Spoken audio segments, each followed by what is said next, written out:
Hi everyone, Joel at CodeBreak. On this episode of Stay Hungry, I'm going to be talking about client retention and how to keep hold of those clients.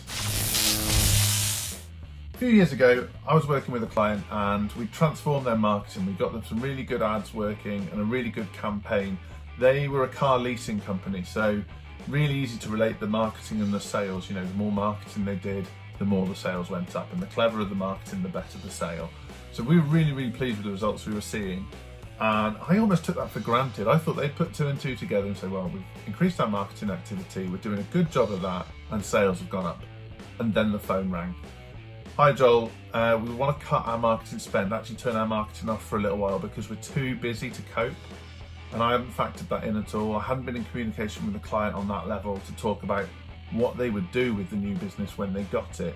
And so rather than them thinking they should put their prices up or put automations in place, or even grow their business, bring more staff in so they could cope, they didn't want that. That isn't what they were looking for. And I'd failed to communicate the effectiveness of the marketing and also build the relationship where I could coach them through what they needed to do next. Because maybe we could put the prices up and they'd essentially make more money for doing less.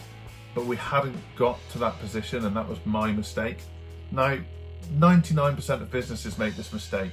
They rely wholly on their marketing bringing them new business and don't do any marketing around client retention. They don't work on those relationships and they don't communicate what's going on. And the problem you'll have there is your competitors are chipping away at your customers and you've got no control over it. What happens the day that the customers decide to try something new and you've lost them, when for a little bit of client retention marketing you could have kept them on board? So the two things I would advise you do: number one, make sure you're communicating the results to the client on a regular basis and demonstrating to them what your work is doing for them. And number two, show them that you care, and you can do that in a number of ways. So I've just shown there, with a little bit of vulnerability, I'm willing to tell you about a mistake I've made. Therefore, I'm building that relationship with you. I'm demonstrating that, you know, even marketing companies don't get client retention marketing right every time.